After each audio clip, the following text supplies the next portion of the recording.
Welcome to April 2022's Battle of the Believability.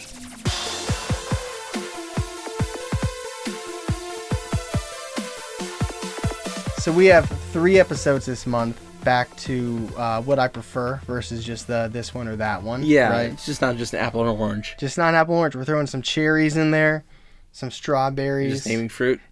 Mangoes. All right. Papayas. Coconuts. Kiwi. Have you had starfruit? Yeah. It's good. It's good. Pretty okay. So before we jump into these and we deep dive, first of all, if you want to check out these episodes in more detail, do so. They're here right on YouTube or wherever you're watching. Probably in the recommended. Probably is underneath. But also on your favorite listening platforms like Apple or Spotify. Or Stitcher. So we covered Waverly Hills Sanatorium, which is a super widely thought to be haunted sanatorium. It used to house people with tuberculosis for decades, where there were some questionable treatments, to say the least. There is the very famous death tunnel, the haunted chute where bodies were disposed of in the evening to keep the morale up among the people. So, and it even has its own special, I want to say like special infected, like Left 4 Dead, but it has its own like, oh, you want to see the shy lady and the creeper and stuff like that. Somebody commented on that. Can I say this really quick? Go ahead. So on Monday we posted a social media post which turns into Patreon content. Somebody said they want to meet the creeper from Waverly Hills. Oh. 1, why? 2, that's not a cryptid. That's messed up. So the second story, the one I covered, is Jinn, which is the Arabic creature spirit thing, which is a spirit made of fire, and they are kind of an in-between demons and spirits. Are you making fun of my hands? No, I thought you were gonna say fire and it was poop, but they eat poop. Yeah, they're not. That is one thing that they are known to do, is eat feces. And the third episode that we will be discussing today, because remember, we don't do listener submissions. That's right. Rude. We're not trying to, even if it's very believable, we're not trying to put people's stories. Even if it's our own, we don't do them. Even Tyler's, even mine, we didn't do it on here. It was whether or not zombies could be real, which was kind of a dive into the Haitian voodoo folklore about zombies. A really good history episode. It's kind of funny how that worked out. But it was talking about like the powders that they would use to kind of transform people. They'd bury them in tombs and then they'd come back years later. But also looking at parasites and seeing how what we currently see in nature, if that could somehow eventually lead to the idea of human zombies. So those are the 3 we're going to be discussing. The idea of this segment in general is every month we are going to take our episodes and pick a most believable and a most unbelievable and tell them what we do with those once we pick them. You could also say least believable. What did I say? Most unbelievable? Yes, you did. But we take those... The phrasing is very important, though.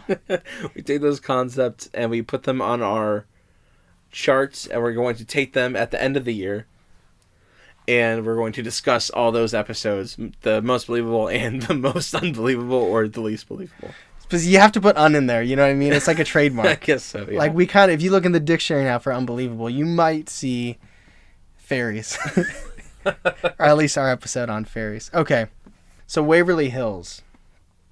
It seems, and if I remember correctly based on our conversations, it seems pretty haunted. Yeah, I remember that too.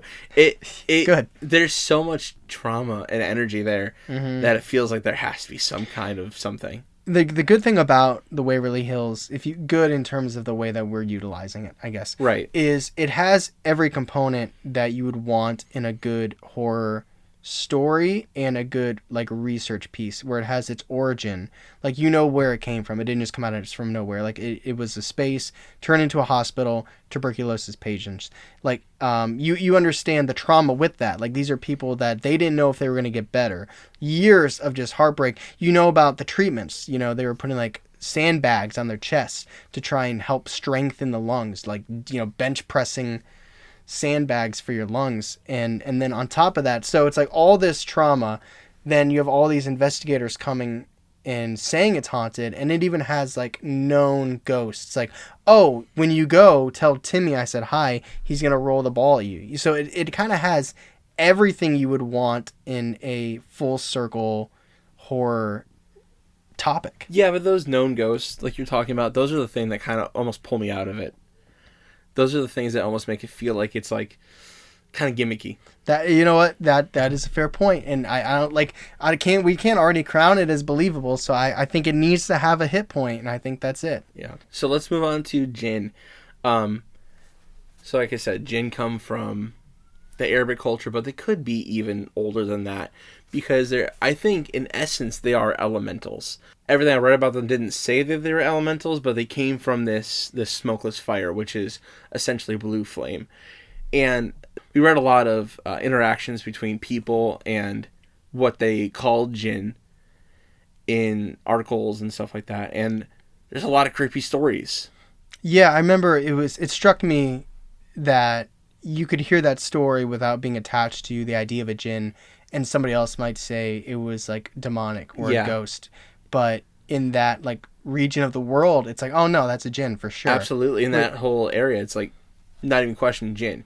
But I mean, there also are demonic possessions there too. Mm-hmm. But I just wonder like if there's like a power level difference or what, because there's nothing. I don't know what separates those ideas. Right. What's a big knock you think against Jinn? Just the fact that it's not like you can't tie it down? Yeah, it's almost nebulous. Like I think a positive for it is that it's the in between spirit and demon, but also you don't know where that break is. So zombies, the hardest thing with zombies is that it's just riddled in pop culture everywhere. Yeah. And it's so hard to get out of your head, like the George A. Romero. I think his middle initial is A. It's George Romero. I don't know if it's A. I might have just pulled that out of.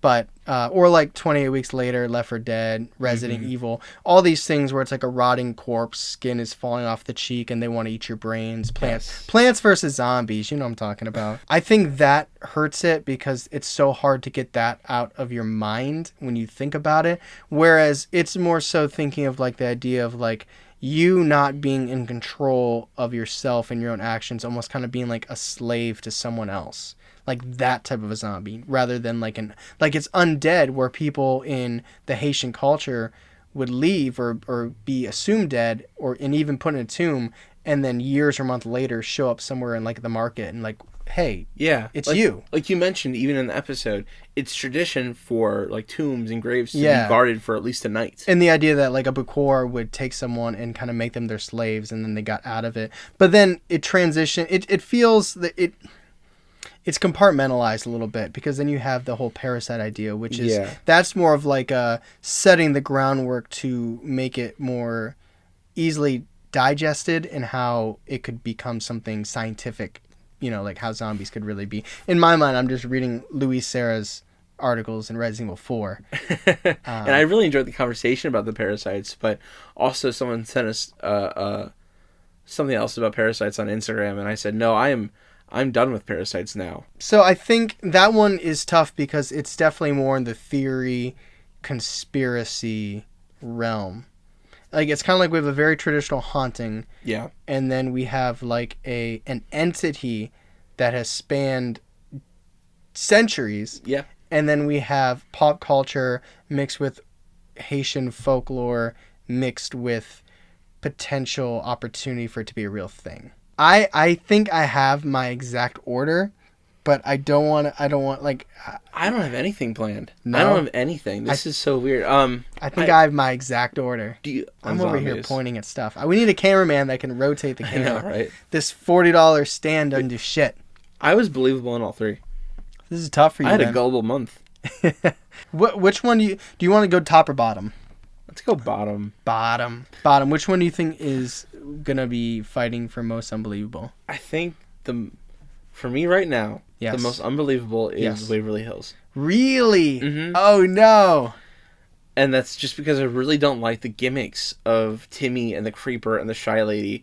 I really don't like that, because it makes it feel like if one person writes about it, the other person writes about it, and it's just a chain reaction. Yeah. But also, I know there's enough trauma there and will where it could be a viable haunting.